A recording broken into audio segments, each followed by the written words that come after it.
Welcome back to my YouTube channel. आप सब कैसे हैं? उम्मीद करती हूँ कि आप सब ठीक होंगे, खुश होंगे और स्वस्थ होंगे। तो आज की क्लास की शुरुआत फिर से हम लोग टर्मिनोलॉजी से ही करेंगे। इसका मैंने 2 पार्ट ऑलरेडी पढ़ा दिया है, पार्ट 1 और पार्ट 2। अगर आप लोग ये दोनों पार्ट को नहीं देखे हैं तो सबसे पहले इन 2 पार्ट को वॉच करें, आपके लिए बहुत ज़्यादा यूज़फुल होगा। इसका लिंक मैंने डिस्क्रिप्शन पर ऐड कर दिया है। तो चलिए शुरू करते हैं। तो हमारा पहला टर्मिनोलॉजी है टर्म प्रेगनेंसी। तो टर्म प्रेगनेंसी किसे बोलते हैं? कोई भी प्रेगनेंसी अगर 37 वीक से 41 वीक प्लस 6 डेज की रहेगी तो उसे हम क्या बोलेंगे? Term pregnancy. अब इस टर्म प्रेगनेंसी को हम लोग फर्दर 3 पार्ट्स में डिवाइड करते हैं। क्या क्या? Early term pregnancy, full term pregnancy और लेट टर्म प्रेगनेंसी। तो अर्ली टर्म प्रेगनेंसी किसे बोलेंगे? कोई भी प्रेगनेंसी 37 वीक से लेकर 38 वीक तक रहती है तो उसे हम क्या बोलेंगे? Early term pregnancy.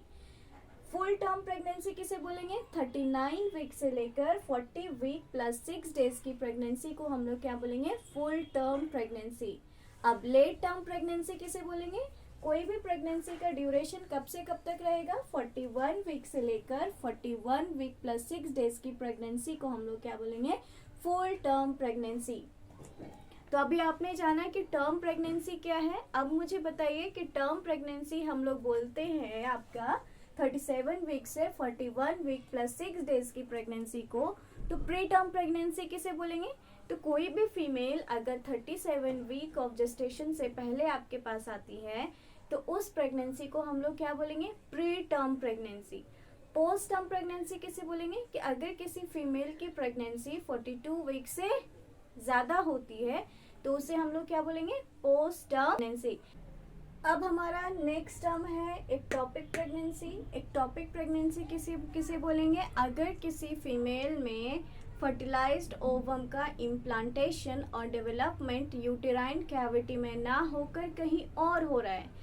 कहीं और हो रहा है का मतलब क्या है? कि फैलोपियन ट्यूब में हो रहा है या फिर आपका पेरिटोनियल कैविटी में हो रहा है तो उसे हम लोग क्या बोलेंगे? एक्टोपिक प्रेगनेंसी बोलेंगे। फिर हमारा है मल्टीपल प्रेगनेंसी। मल्टीपल प्रेगनेंसी किसे बोलेंगे? अगर किसी फीमेल के वुम में यूट्रस में मोर देन 1 फीटस का डेवलपमेंट हो रहा है तो उसे हम लोग क्या बोलेंगे? मल्टीपल प्रेगनेंसी बोलेंगे। अगर 2 फीटस का साइमल्टेनियसली डेवलपमेंट हो रहा है तो उसे ट्विंस बोलेंगे। अगर 3 फीटस का डेवलपमेंट हो रहा है तो ट्रिपलेट्स बोलेंगे। अगर 4 फीटस का डेवलपमेंट हो रहा है तो क्वाड्रुपलेट्स बोलेंगे। ठीक है। नेक्स्ट हमारा है कि स्यूडोसाइसिस। स्यूडोसाइसिस क्या है? स्यूडोसाइसिस का अनदर नेम है फॉल्स प्रेगनेंसी। ये एक साइकोलॉजिकल डिसऑर्डर है जिसमें फीमेल खुद को क्या समझती है? प्रेग्नेंट समझती है और इनमें वो सारे साइन एंड सिम्टम्स दिखने को मिलते हैं जो एक नॉर्मल प्रेगनेंसी में दिखते हैं, जैसे कि एब्डोमिनल गर्थ का इंक्रीज होना, वेट गेन होना, मॉर्निंग सिकनेस होना। लेकिन जब आप इस फीमेल का इन्वेस्टिगेशन कराओगे तो इन्वेस्टिगेशन में प्रेगनेंसी कंफर्म नहीं होगी। वो प्रेग्नेंट नहीं होती है लेकिन वो खुद को वैसा एज्यूम करती हैं कि वो प्रेग्नेंट है। ठीक है। फिर हमारा नेक्स्ट टर्म है pre term delivery. Pre term delivery कब बोलेंगे? जब किसी फीमेल की डिलीवरी 37 वीक से पहले हो रही है तो उसे हम क्या बोलेंगे? प्री टर्म डिलीवरी बोलेंगे। तो टर्म डिलीवरी किसे बोलेंगे? टर्म डिलीवरी हम बोलेंगे अगर किसी फीमेल की डिलीवरी 37 वीक से लेकर 41 वीक प्लस 6 डेज में हो रही है तो उसे हम लोग क्या बोलेंगे? Term delivery. Post term delivery किसे बोलेंगे? पोस्ट टर्म डिलीवरी अगर किसी फीमेल की डिलीवरी 42 वीक से ज़्यादा में हो रही है तो उसे हम लोग क्या बोलेंगे? पोस्ट टर्म डिलीवरी बोलेंगे। समझ आई? चलो अब हम लोग देखते हैं कि टर्म न्यूबॉर्न किसे बोलेंगे? टर्म न्यूबॉर्न किसे बोलेंगे? अगर किसी बच्चे का जन्म 38 वीक से 42 वीक के बीच में हो रहा है तो उसे हम लोग क्या बोलेंगे? टर्म न्यूबॉर्न बोलेंगे। अब हम लोग देखेंगे pre term birth. Pre term birth क्या है? कि बच्चे का बर्थ हो रहा है 37 वीक से पहले, चाहे उसके जो भी वजन हो तो उसे हम क्या बोलेंगे? Pre term birth. डिलीवरी क्या है? कि वायाबल फीटस का मदर के यूट्रस से बाहर आना क्या कहलाता है? डिलीवरी। डिलीवरी मतलब क्या होता है? Expulsion and extraction of viable foetus from the uterus. Uterus से वायबल फीटस का एक्सपल्शन और एक्सट्रैक्शन को हम लोग क्या बोलते हैं? डिलीवरी बोलते हैं। लेबर क्या है? तो लेबर एक सीरीज ऑफ इवेंट्स है जो मदर के जेनाइटल ऑर्गन्स में होता है, जिसकी मदद से प्रोडक्ट ऑफ कंसेप्शन जैसे कि foetus, placenta, foetal membrane mother के यूट्रस से वजाइना के थ्रू आउटर वर्ल्ड में आता है, तो उसे हम लोग क्या बोलते हैं? लेबर। क्या बोलते हैं? लेबर। मैं फिर से रिपीट कर रही हूँ कि प्रोडक्ट ऑफ कंसेप्शन जैसे कि फीटस, प्लेसेंटा, फीटल मेम्ब्रेन का मदर के यूट्रस से बाहर आने के लिए जितनी सारी इवेंट्स होती है कहाँ? जेनाइटल ऑर्गन्स में, तो उसे हम क्या बोलते हैं? लेबर बोलते हैं। फिर हमारा नेक्स्ट टर्म है प्रेसिपिटेट लेबर। प्रेसिपिटेट लेबर क्या है?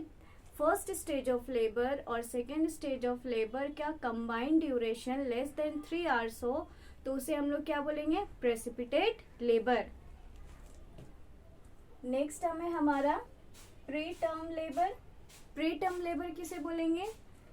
यदि किसी फीमेल का 37 वीक से पहले रेगुलर यूटेराइन कॉन्ट्रैक्शन के साथ साथ इरेग्युलर सर्विक्स का डायलिटेशन और इफेसमेंट हो रहा है, तो उसे हम क्या बोलेंगे? Pre term labour.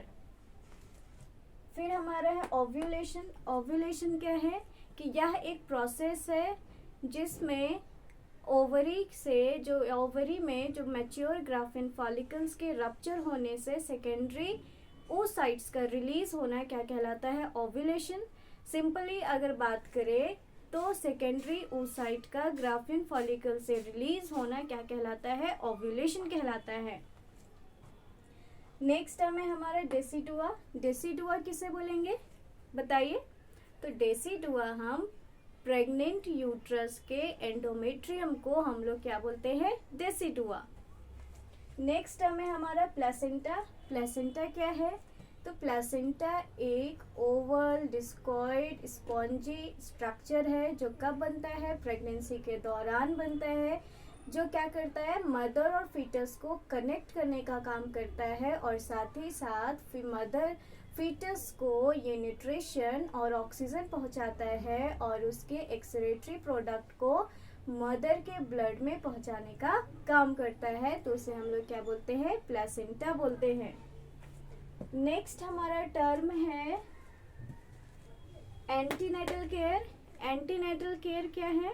कि प्रेगनेंसी के दौरान जो हम मदर को सिस्टमिक सुपरवाइज करते हैं, उसे केयर प्रोवाइड करते हैं, तो उसे हम लोग क्या बोलते हैं? Antenatal care. क्विकनिंग। क्विकनिंग क्या है? बताइए आप लोग में से कोई। क्विकनिंग क्या है? क्विकनिंग है जब मदर पहली बार फीटल मूवमेंट को महसूस करती है, तो उसे हम लोग क्या बोलते हैं? क्विकनिंग। सिजेरियन क्या है? बच्चे की क्या करा रही है? डिलीवरी करा रहे हैं।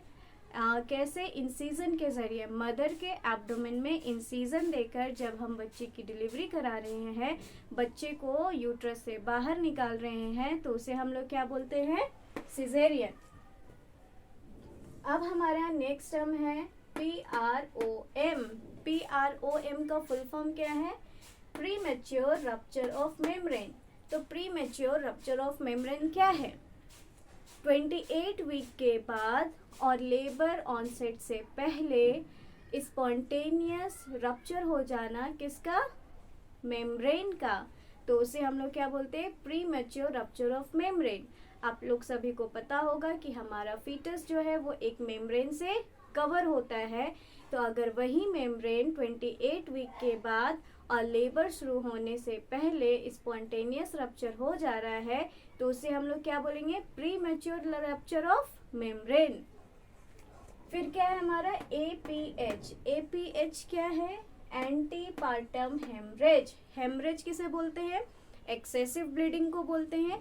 तो 28 वीक के बाद और बर्थ से पहले यदि किसी फीमेल का एक्सेसिव ब्लीडिंग हो रहा है, तो उसे हम लोग क्या बोलेंगे? Antepartum haemorrhage.